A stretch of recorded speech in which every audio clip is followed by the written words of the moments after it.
자, 그럼 한번 만나보겠습니다. 네. 매불쇼에서 유시민 작가가 김경수 전 지사에 대한 평을 했습니다. 그렇습니다. 거기에 대해서 응답을 해온 겁니다. 예. 그래서 형평성을 위해서 저희가 모셨습니다. 김경수 전 지사님, 박수로 맞이합니다. 네, 반갑습니다. 네, 반갑습니다. 처음 뵙겠습니다. 예, 일단 이 자리에 나올 수 있게 자리를 만들어 주셔서 감사드리고요. 근데 제가 나오기 전에 사람들은 이미 제가 여러 번 나온 걸로 알더라고요. 아, 처음 함께합니다. 하도 얘기들을 여기서 이제 언급이 많이 되니까 어디 가는 자리마다 유시민 작가님, 유시민 선배 얘기 본 적 있냐 그래가지고 매불쇼를 안 볼 수 없게 만들더라고요. 그래요. 네. 알겠습니다. 자세히 매불쇼의 영향력을 실감했습니다. 아이고, 맞습니다. 자세한 이야기 잠시 후에 나눠보도록 하겠습니다. 자, 그리고 신엄마 부대 오윤혜 대표님, 박수로 맞이합니다. 네, 반갑습니다. 오윤혜입니다. 제가 이 자리에 왜 나왔는지 모르겠습니다. 네. 나왔으니까 궁금한 거 여쭤보고. 궁금한 것만 여쭤보시고요. 안 궁금하면 안 여쭤보시면 됩니다.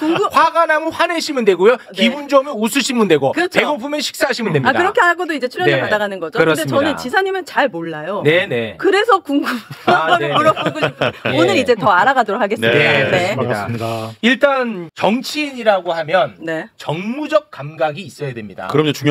그래서 일단 요거 하나 좀 여쭤보고 출발하겠습니다. 매불쇼를 뭐 아주 즐겨보시진 않으셨을 테니까 제가 매불쇼의 지금 현재 스탠스를 먼저 말씀드리면, 매불쇼는 내란 종식과 정권 교체에 모든 에너지를 모으고 있는 채널입니다. 이 정치 시사와 관련해서는 일단 요거 정리가 됐죠? 이 채널에 지금 저하고 크게 다르지 않은 것 같습니다. 나오셨습니다. 이 채널에. 자, 정무적 감각 테스트합니다. 지금 댓글 반응은 어떨 것이라고 보십니까? 심각하겠죠. 매불쇼도 괜찮을라고. 그럼에도 불구하고 나오신 거니까. 판단은 정확하시네. 심각할 것이라는 걸 알고 계십니까? 네, 제가 이제 우리 애들이 20대인데요. 와, 그래요? 20대 남자애들입니다. 특히 작은 애가 이제 이런 데 관심이 많아서 제가 매불쇼 나간다고 그랬더니 이미 아마 나오기 전에 댓글 체크를 했는지 김경수가 거기 왜 나와? 이런 댓글이 있다는 얘기를 해주더라고요. 그래요? 그게 아마 지금 댓글창의 현황이 아닐까 싶긴 하네요. 저도 지금 죽을 맛이고. 그럼 왜 상황이 안 좋은지에 대해서도 알 기회가 있는 거죠? 그거 계속 할 겁니다. 자, 일단 그러면 요거 팩트 체크 한번 하고 갑니다. 매불쇼에 유시민 작가가 나와서 지사님에 대한 평을 한 것을 실제로 보시고 매불쇼에 출연을 요청한 것이 지사님이 맞습니까? 일단 이거 확인하겠습니다. 처음에는 영상으로 본 건 아니고요. 그러니까 기사나 얘기로만 듣다가 도저히 이게 안 보고는 대응이 안 될 것 같아서 그것도 한 번이 아니고 또 두 번에 걸쳐서 말씀을 하셔서 영상은 다 챙겨봤고요. 보고 이제 저로서는 유시민 작가께서 어떻게 보면 그 더 글로리에 보면 그런 대사가 나오잖아요. 입술 끝에 정을 남겼다, 막 정을 뒀다 이런 대사가 나오는데 말씀 끝에 정을 남겨주신 셈인데 저로서는 뭐 개인적으로는 좀 애정 어린 조언이나 비판, 충고 이렇게 볼 수도 있고요. 그래서 그 점에 대해서는 고맙게 생각합니다. 그러면 그럼에도 불구하고 불구하고는 잠시 후에 왜냐하면 그 영상을 못 보신 분들도 계실 수 있으니까 그 영상을 잠깐 보고 와서 그럼에도 불구하고를 붙여주시면 될 것 같습니다. 자, 함께 보고 오겠습니다. 이제 억울하게 징역을 살았다고 생각해요. 남들은 괜찮아요, 당신 죄 없이 징역 살았어요 이렇게 얘기를 하지만 본인은 죄송합니다, 저 때문에 이렇게 얘기하고 그렇게 갔으면 저는 정말 멋있게 복귀를 할 수 있었다고 생각하는데 그거 너무 좀 안타깝고요. 지금 다시 정치를 재개하고 싶잖아요. 대권 도전도 하고 싶잖아요. 전 좋다고 봐요. 그러면 지금 이 국면에서는 착한 2등이 되는 전략을 써야 돼요. 굿 루저. 근데 지는데 진 줄 알고 하는데 이 과정 속에서 자기를 선보이고 경선을 재미있게 만들고 그리고 패배했는데 굉장히 좋은 모습으로 사람 다음에 한번 눈여겨봐야 되겠는걸 라고 사람들이 생각할 수 있도록 하는 방식으로 해야 되는데 지금 이미 그 기회를 받는 게 상실했어요. 이번 요 며칠 간 지금도 완전히 늦지는 않았다고 봐요. 자, 지도자 행세를 하지 말라. 자, 그럼에도 불구하고 사실은 내가 진짜 하고 싶은 말은 뒤에 있습니다. 뒤에 있죠. 야, 충고 고맙다. 그런데 하고 이제 그런 데가 뒤가 진실이야. 충고 고맙다는 없어.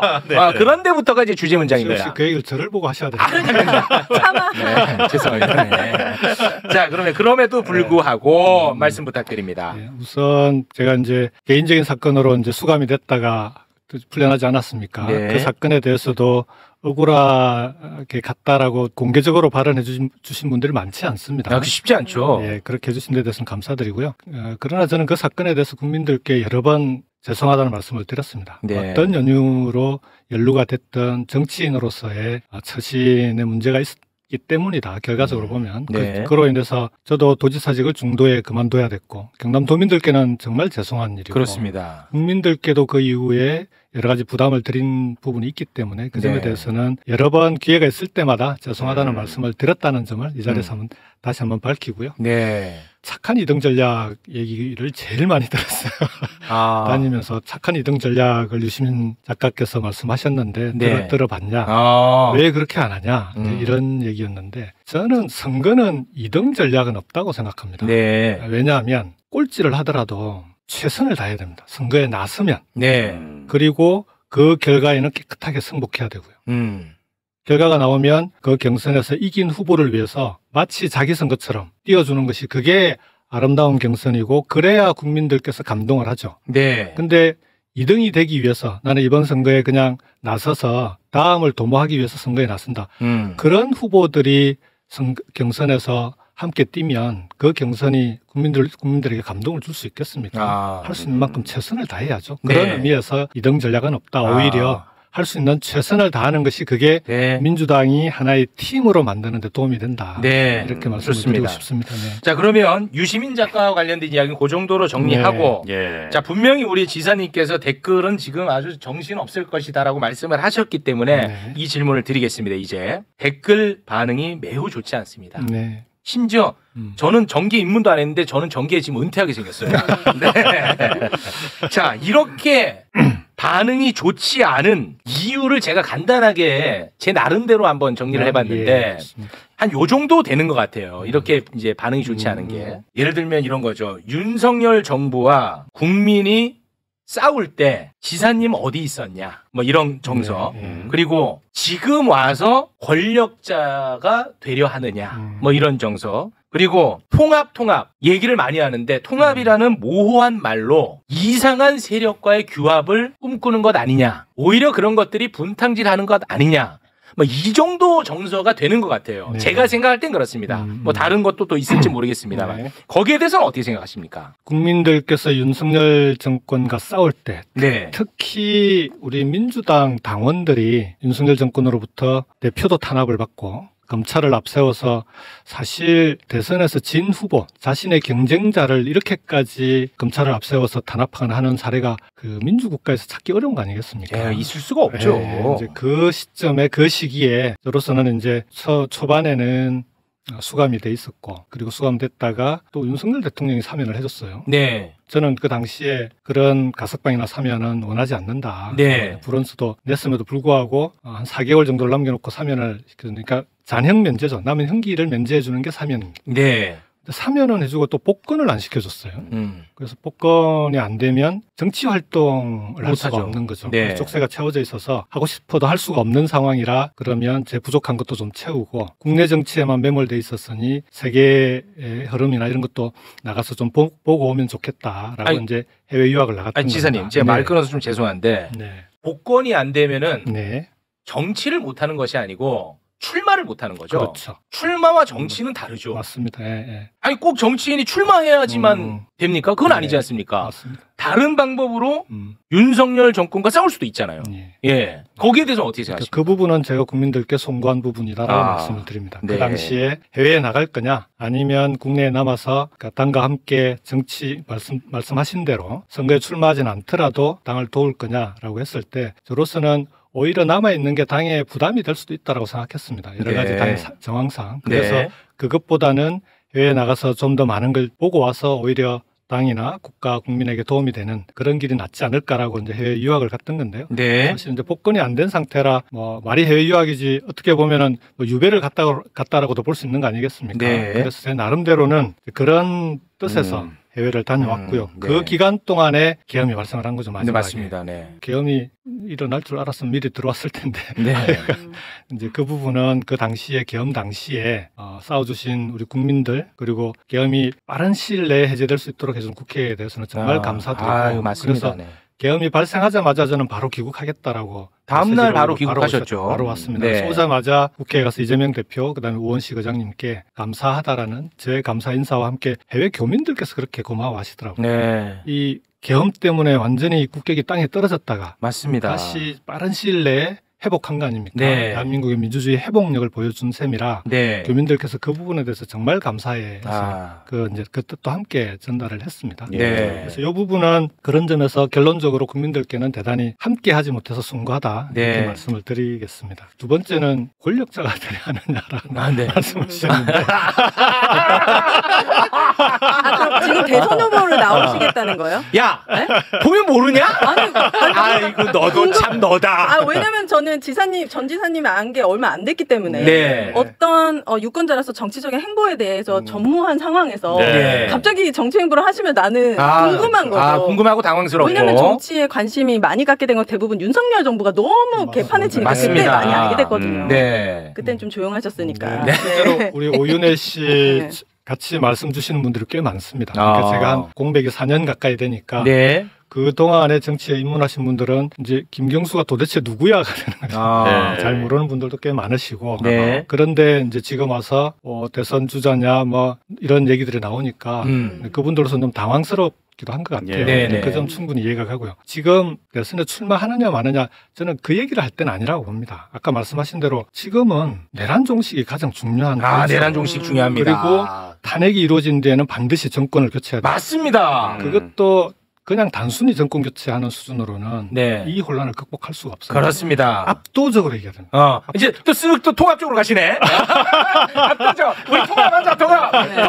그럼 바로 자 질문 들어갑니다, 제가. 해주세요. 네, 질문 들어갑니다. 우리는 구체적인 거 좋아합니다. 통합. 네. 통합이란 단어처럼 예쁜 단어가 없습니다. 통합 연대 참 예쁜 말입니다. 표현은 좋아. 어디까지 그렇지. 통합할 거야. 그래서 통합과 관련해서 뭐 여기저기 인터뷰 많이 하시던데 저는 솔직히 마음에 별로 안 들죠? 아니 마음에 별로 안 드는 게 아니라 알 수가 없어. 왜냐 구체적으로 질문을 안 해 진행자가. 나는 진행자를 뭐라고 하고 싶어요. 지사님을 뭐라고 하고 싶지 않습니다. 그럼 오늘 쪽집게 질문 쪽집게 갑니다. 네. 자 과연 그러면 통합이 어디까지 가느냐? 그건 예시로 갑니다.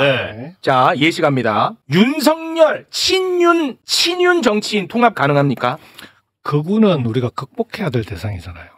극복 대상이죠. 연대하는 목적이죠. 그쪽은 극우 세력들인데. 좋습니다. 대한민국에서 반드시 그 극우 세력들은 우리가 대한민국의 민주주의를 위해서는 극복해야 될 대상입니다. 대단히 고맙습니다. 야 이렇게 되면 뭐 나랑 같이 날아가겠어. 왜냐면 생각이 같아. 아니 친윤까지 통합하자고 하면 생각 말도 안 되지. 같습니다. 자, 두 번째. 그러면 한동훈 통합 가능합니까? 자, 통합이 되게 예쁜 말이라고 하셨잖아요. 예쁜 말입니다. 통합은 통합이 있고 그다음에 연합이 있고 연정이 있습니다.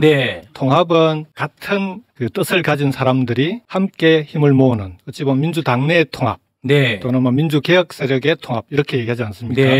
이게 이제 통합이고요. 근데 한동훈은 우리가 어떻게 통합을 합니까? 통합 안 되고요. 안 되죠. 그럼 연대. 한동훈은 오히려 지금의 사태에 원죄가 있는 사람이에요. 국민들께 사과해야 되고 국민들에 대한 사과 없이 대선에 나선다고 하는 모렴치한 거죠. 그렇습니다. 연대 가능해요? 아니 왜냐하면 제가 연대와 연합은 선거를 위해서 하는 거거든요. 이번 대선 과정에서 그러면 우리는 어디까지 연대하고 연합할 거냐? 그렇습니다. 어디까지 할 수 있을 것 같아요? 그걸 제가 질문할 겁니다. 한동훈하고 가능하겠어요? 아니 그 답만 좀 부탁드릴게요. 답만 부탁드릴게요. 왜냐하면 제가 불가능하죠. 이 질문을 왜 하냐면 민주당의 뭐 특정인을 말씀드려서 죄송하긴 합니다만 고민정 의원은 내란 세력과 싸우기 위해서는 한동훈 전 대표에게도 힘을 실어줘야 된다라고 표현을 했습니다. 함께 힘을 합쳐야 된다는 표현을 했습니다. 그래서 제가 이 부분에 대해서 집요하게 구체적인 답을 들을 필요가 있을 것 같습니다. 고민정 의원의 얘기는 그런 뜻일 것 같아요. 그러니까 지금 민주당의 통합이나 이번 대선, 탄핵 이후에 대선이 벌어지면 조기 대선 과정에서 선거 시기에 한동훈과 함께하자 이런 뜻은 아닐 거라고 보고요. 아마 이제 우리가 만일에 대선에서 반드시 정권 교체를 해낼 텐데 정권 교체 이후에 지금처럼 극우 세력이 이렇게 준동하고 또 그다음에 생각보다 규모가 커지지 않았습니까? 끔찍합니다. 그러니까 지금 이게 이제 국민들이 불안해하는 가장 큰 이유인데 맞습니다. 이 늘어난 극우 세력을 그럼 우리가 어떻게 극복하고 대한민국의 민주주의를 다시 회복해야 되냐. 그랬을 때는 반극우 연대가 필요합니다. 그렇습니다. 극우 세력을 한쪽으로 고립시키고 그 극우 세력에 반대하는 모든 세력들과 함께 극우를 단죄해야죠. 네. 자, 그 과정에 극우에 반대하는 세력들이라면 국정 운영 과정에서는 저는 함께 할 수 있는 거 아니냐. 네. 이렇게 이제 고민정 의원님께서 말씀하셨던 거고. 거기 아니 거기에 동의하십니까? 자, 그러면 그러려면 전제가 필요하죠. 말씀드렸잖아요. 이번 계엄 사태 그리고 이런 탄핵과 조기 대선에 책임이 있는 사람들은 국민들에게 반드시 사죄하고 사과하고 그리고 극우와는 자기들은 확실히 단절하겠다라고 네. 하는 국민들에 대한 약속이 필요하죠. 네. 그런 사람들이라면 우리가 그 사람들의 그 사람들의 사과와 이런 걸 국민들이 받아들인다면 함께 할 수도 있다. 아니 잠깐만요, 지사님. 네. 자 보십시오. 정치인의 약속보다 더 중요한 것은 정치인이 어떻게 행동을 했느냐가 더 중요한 거 아니겠습니까? 약속은 어기면 됩니다. 그러나 이미 이 사안에 대한 판단을 내린 일, 그것을 보면 우리가 그 정치인을 규정 지을 수 있잖아요. 지난 내란 이후 한동훈이 윤석열 탄핵과 관련해서 어떤 발언을 했고 어떤 스탠스를 취했고 어떤 행동을 했는지 저희는 다 기록을 해놨습니다. 전혀 탄핵에 반대하지 않았습니다. 좋습니다. 그리고 이런 얘기는 정권 교체 이후의 혼란에 대해서 말씀하시는 거니까 정권을 교체한 이후에 얘기를 해도 되는데 지금 얘기하는 거 오히려 더 큰 혼란이 일어난 것 같아가지고 그 진심이 더 안 느껴졌던 것 같아요. 이렇게 말씀을 드릴게요. 그러니까 정권 교체 이후에 반극우 연대를 통해서 국정을 운영해야 된다. 이 얘기는 정권 교체 이후에 지금과 같은 극우 세력을 극복하기 위해서는 다음 정부가 정말 힘들고 어렵게 국정을 운영해야 될 텐데 가능한 한 함께 할 수 있는 힘을 모을 수 있는 정치 세력 국민들은 함께 해야 되지 않겠습니까? 거기에 대해서는 아마 많은 분들이 동의하실 겁니다. 맞습니다. 저도 그런 사람입니다. 그 안에 한동훈이 들어가느냐, 최욱 씨가 문제 제기한 그 부분인데 저는 한동훈을 일단 좀 있는 게 낫겠다. 지금은. 왜냐하면 한동훈이 어떻게 할지는 아무도 모르는 거죠. 지금. 아니 알아요. 저는. 그다음에 저는 알아요. 그리고 지금까지 보여준 모습이 있기 때문에 그게 핵심이죠. 함께하기는 쉽지 않은 대상인 건 분명하죠. 아니죠. 그렇지만 함께하기 쉽지 않은 대상이 아니라 그래서 극복의 대상입니다. 그래서 이 부분은 국민적인 동의가 중요하다라고 말씀을 동의는 드렸던 끝난 것 같고요. 저는. 그리고 그보다 더 중요한 거는 반극우 연대, 극우 반대 연대가 다음 정부에서는 반드시 국정 운영 과정에서 연정을 통해서 함께 해 나갈 수 있는 그런 게 필요하다. 그런 과정이 필요하다라고 제가 이재명 대표를 만났을 때도 말씀을 드렸고. 지사님. 잠깐만요. 그래서 이재명 대표도 이 부분에 대해서는 동의를 하셨어요. 자, 그러면은 지금 국민의힘이 모두 극우냐? 국민의힘에 있는 의원들이 그 부분에 대해서는 최욱 씨는 어떻게 생각하십니까? 그래서 제가 바로 이거를 왜냐하면 저는 지사님 인터뷰를 되게 많이 들었어요. 그런데 저는 궁금증이 해소가 안 됐어요. 그래서 기존 문법대로 답을 하시면 저는 오늘도 시간이 아까울 것 같아서 제 문법대로 질문하고 뭐 답은 자유롭게 하시면 될 것 같습니다. 자, 반극우 연대가 필요하다? 동의해요. 같은 언어를 쓰지만 달리 인식하면 이게 우리가 다른 얘기를 하는 게 되지 않습니까? 반극우 연대 동의한다니까요. 자, 그러면 윤석열은 극우입니까 아닙니까? 극우죠. 극우죠. 윤석열은요 대통령 출마하기 전에 출마할 당시에 윤석열을 극우로 분류한 사람 한 명도 없습니다. 맞습니다. 그리고 윤석열이 극우를 표방한 적 한 번도 없습니다. 근데 한동훈은 윤석열의 황태자예요. 한동훈은 지금 극우를 표방하지 않겠죠. 언제 어떻게 바꿀지 모르는 거예요. 그래서 과거에 어떻게 이 정치인이 해왔느냐, 어떻게 성장했느냐로 우리가 판단한다. 저는 제 입장이거든요. 그래서 저는 한동훈은 극복의 대상이지 연대할지 말지 고민의 대상 절대 아니다. 이런 말씀을 한번 드리고 싶습니다. 한동훈은 지금까지의 행보대로라면 함께하기 어렵습니다. 그 부분에 동의합니다. 알겠습니다. 그렇지만 이후에 정권 교체 이후에 극우 세력과 단절할 수 있느냐 없느냐는 저는 한동훈에게 달린 일이라고 봅니다. 그런데 최욱 씨는 거기에 대해서 대단히 부정적으로 생각하시고 다만 정치를 하는 사람들은 최대한의 가능성을 열어놓고 반극우 연대를 최대화하기 위해서는 어떻게 해야 되냐. 극우를 최소한으로 고립시키려면 어떻게 해야 되냐. 그렇게 고민하게 된다는 점을 말씀을 드리겠습니다. 요 표현은 동의하십니까? 윤석열은 단 한 번도 극우를 표방한 적도 없고 극우로 분류된 적도 없었던 사람이라는 건 동의하십니까? 그 부분에 대해서는 문재인 대통령께서도 한겨레 인터뷰에서 그 과정을 충분히 설명을 하셨는데 우리가 발탁하는 과정에 전혀 이런 사람이 될 거라고는 꿈에도 생각을 못했던 거 아니겠습니까? 그런 점에서는 저는 방금 말씀하신 데 100% 동의합니다. 네, 좋습니다. 자, 그러면 통합 어디까지 가능하냐? 네. 이게 지금 난 간단히 지날 줄 알았는데 쉽지 않네. 2번까지 했습니다. 3번 타자 이준석. 자, 이준석 통합 가능합니까? 민주당으로 통합이 되겠습니까? 연대 가능합니까? 선거 때는 경쟁자가 되겠죠. 네. 민주당과. 예. 결국은 정권 교체 이후에 반극우 연대에 들어올 대상이 되느냐 안 되느냐 그게 남아 있는 거겠죠. 네. 그거는 퀘스천 마크라고 해야 되지 않겠습니까? 어떻게 하느냐에 달려 있는 거죠. 네. 자, 그러면 오늘의 하이라이트가 될 것 같습니다. 있죠. 오늘의 하이라이트가 있습니다. 네. 통합 어디까지 가능하십니까? 네. 오늘의 주인공 4번 타자 이낙연. 이분과도 가까우세요? 아, 가깝죠. 왜냐하면 그 총리를 문재인 정부에서 총리를 하셨던 분이니까 가깝지 않을 수가 없죠. 네. 자, 4번 타자 이낙연. 자, 부탁드립니다. 이낙연 전 총리님은 너무 멀리 나갔습니다. 우리는 통합을 얘기하고 있는데 이낙연 총리께서는 배제를 얘기를 하고 있습니다. 와, 맞아요. 가는 방향이 지금은 달라요. 방향이 다른데 고맙습니다. 지금은 통합하기가 어렵죠. 그래서 제가 계속 그 방향으로 가시면 안 된다라고 말씀을 드리고 있는 거죠. 아, 진짜 정말 저는 진짜 이번에 정권 교체 안 되면 저는 진짜 아마 화병으로 죽을지도 모를 것 같다는 그 위기감이 있는 사람이에요. 근데 이렇게 말씀을 해주시니까 요거는 참 그나마 다행이네요. 이낙연 전 총리님 메시지는 윤석열과 굉장히 흡사합니다. 지금 결이. 맞아요. 왜냐? 제가 이렇게 하면 에이 이건 좀 과하시다 이렇게 생각하는 분도 계실 것 같아서 이낙연 전 총리의 발언을 지금 짧게 한 대목만 듣고 오겠습니다. 거대 야당의 집요한 압박이 윤 대통령의 비상식적 심리 상태를 더욱 악화시켰을 가능성이 있습니다. 윤석열, 이재명 정치의 동반 청산이 시대 정신으로 자리 잡아가고 있습니다. 그 현실을 우리는 직시해야 합니다. 이거는 이제 간단하게 하면 내라는 야당탄. 이거 윤석열 주장이거든요. 자, 그리고 지금 시대 정신은 이해가 가지 않는 발언. 이건 너무했잖아요. 사람들이 아마도 우리 김경수 지사님을 보면서 이렇게까지 가시지 않을까? 그래서 정권 교체를 할 때 힘을 빼지 않을까 하는 우려가 있는 거예요. 그 우려에 대해서는 조금 무겁게 좀 한번 생각해 주시면 어떨까 하는 부탁을 드립니다. 아마도 이제 제가 처음에 우리 당이 이제 통합 메시지를 좀 강하게 내고 그 이후에 민주당이 먼저 통합하고 그리고 민주 세력과 함께 연합해서 정권 교체를 반드시 압도적인 승리를 만들어내야 된다. 이걸 강조하는 과정에서 이런저런 뭐 오해도 좀 있었던 건 사실인 것 같고요. 그 부분은 제가 이제 어찌 보면 우리 당 내 이런 통합의 물꼬를 트야겠다라는 생각이 아주 강했고요. 2달 가까이 해외에서 다녀온 뒤에 민주당이 이대로 그냥 가면은 탄핵하고 조기 대선에서 이길 수 있을까 이런 걱정이 되는 거예요. 왜 그랬냐 그러면 지난 총선에서는 우리가 압도적으로 승리하지 않았습니까?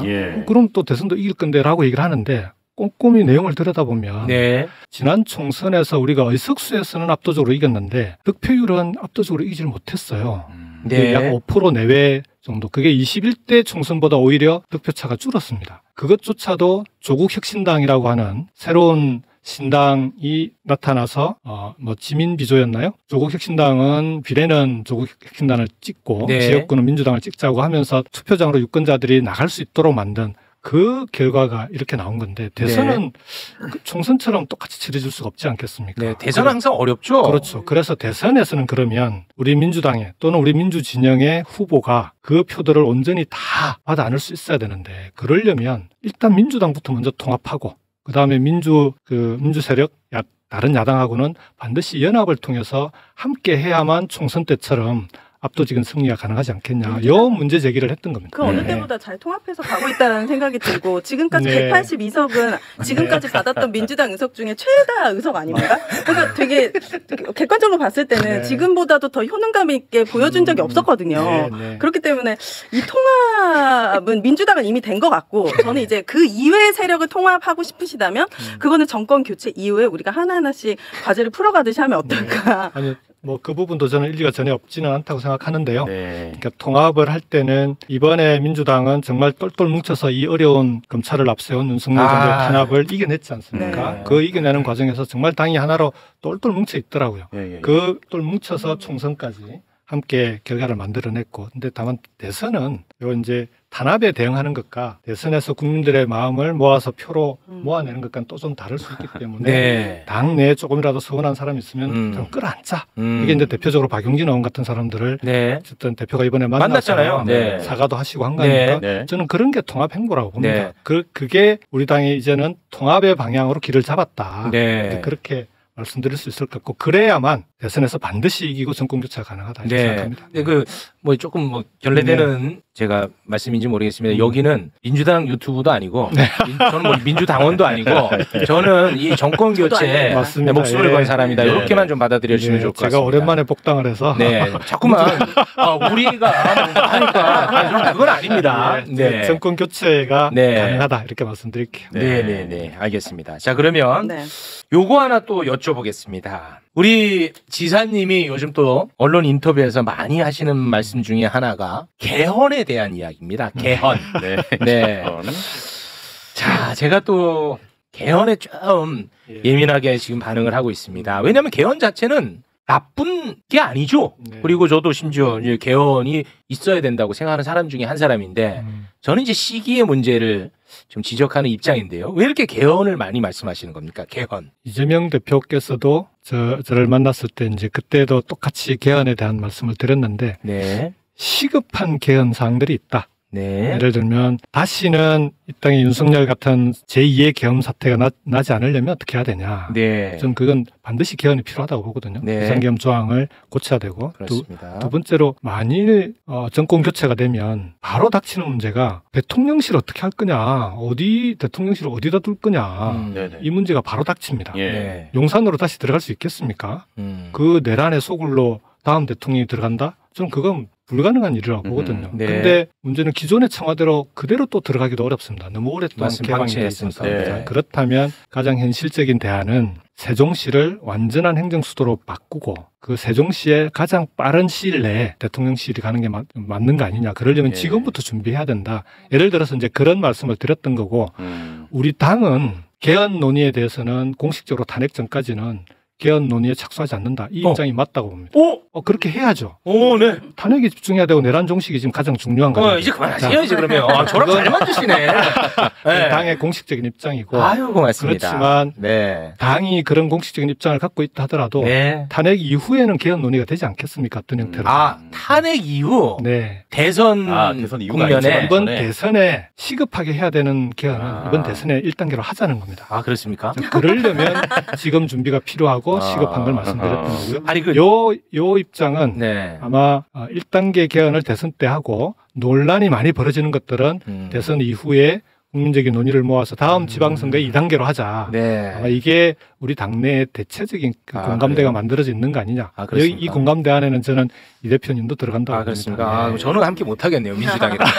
왜냐하면 개헌이라는 게 절대 나쁜 게 아니죠. 자, 그런데 방금 이제 말씀하신 딱 콕 집어서 말씀을 해주셨으니까 비상계엄과 관련된 조항 그리고 세종시를 행정수도로 만드는 부분 이게 될 거라고 보십니까? 국민의힘과? 아니 지금 특검 하나도 국민의힘이랑 함께 못해요. 그래서 통과가 안 돼요. 특검 하나도. 근데 개헌은 막 그렇게 되게 잘 될까요? 심지어 조기 대선 기간이 엄청 짧지 않습니까? 맞습니다. 60일 내에 치러야 되는데 그게 가능할까요?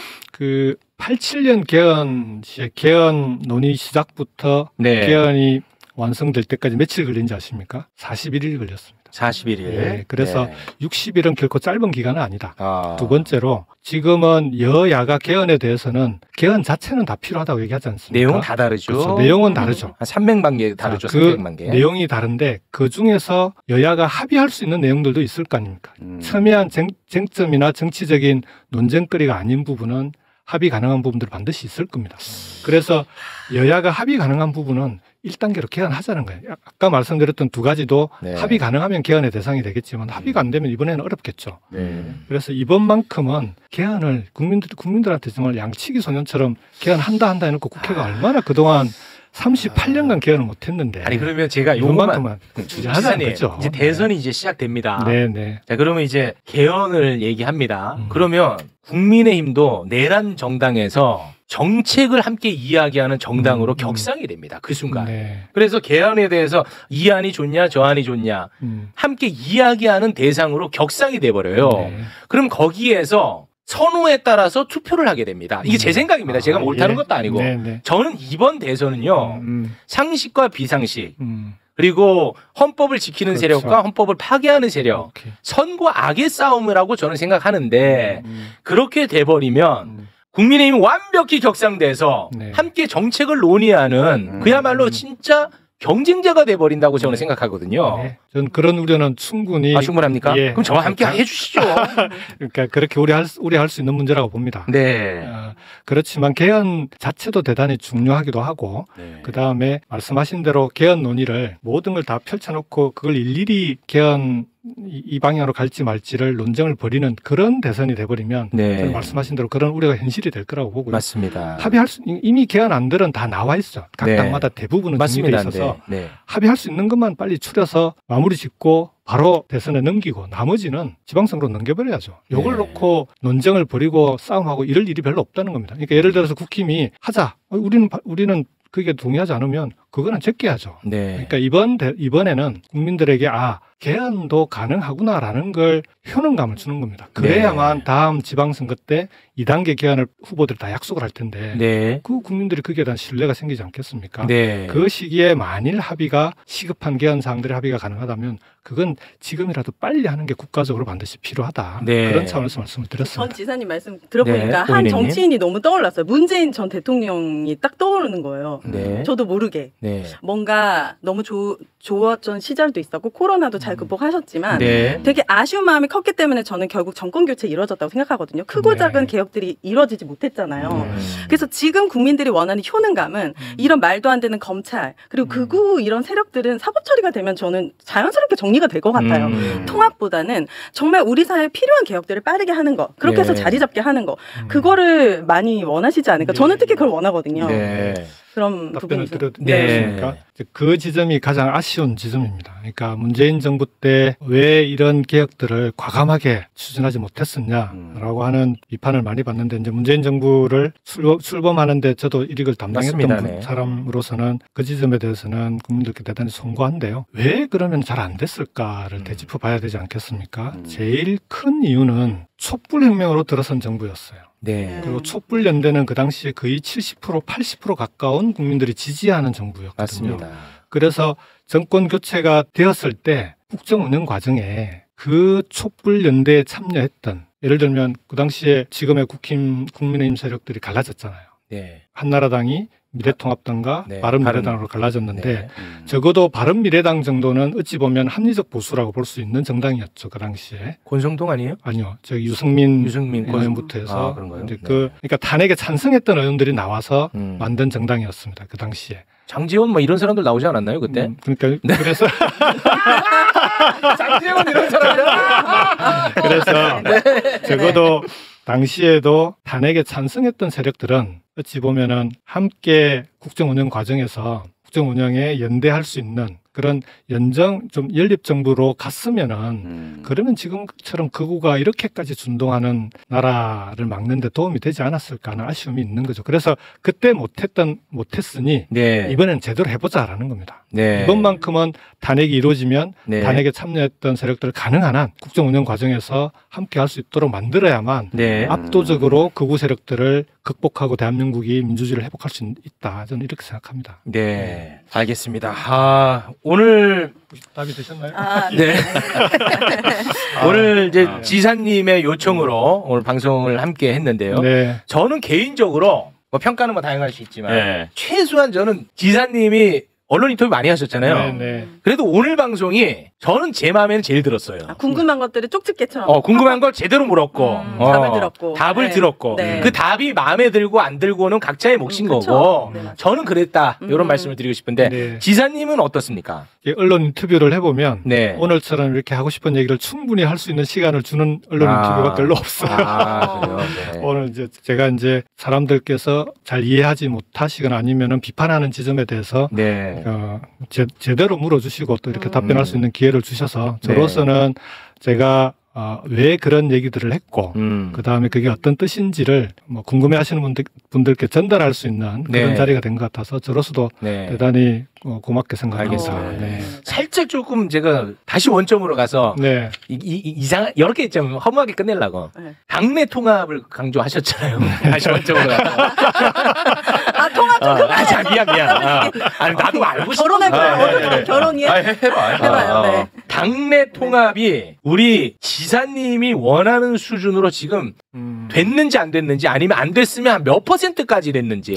통합은 우리가 민주당이 중도 보수까지 아우르는 정당이 돼야 된다. 그러니까 민주당이 진보냐 보수냐 하는 논쟁은 차치하고 중도 보수 합리적인 보수까지는 앞으로 아우를 수 있어야 되는 거 아니냐라고 할 때 제일 중요한 지점 중에 하나가 정책을 보수 진영을 아우를 수 있는 정책도 필요하지만 정치의 태도, 일종의 정치 행태라고도 하지 않습니까? 그런 점도 되게 중요합니다. 그 중에 하나가 특히 중도 진영에 있는 분들은 저 당이 분열하고 싸우는 정당인지 아니면은 당내에 조금 뜻이 다르더라도 그런 사람들을 다 포용하고 안아가면서 통합적으로 해나가는 정당인지 이런 것도 되게 중요하게 판단하는 지점이라고 봐요. 그런 점에서 지금 민주당은 통합의 길로 가고 있다.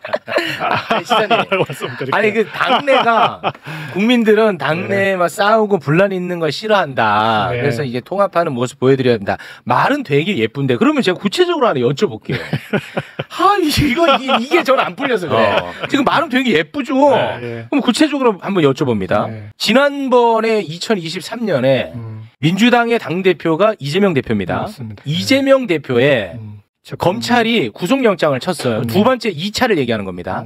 그래서 그게 이제 국회로 넘어와서 체포동의안 표결을 합니다. 근데 민주당의 국회의원들이 우리 당대표 좀 잡아가쇼. 이 검찰이 잡아가겠다고 하면 우리가 내어드려야지요. 했던 이탈표가 있었단 말이에요. 뭐 30표, 40표 이렇게 기억하는데. 자, 그런 상황에서 그러면 우리 하나 되자. 야야야야야 하는 거는 말이 안 되잖아요.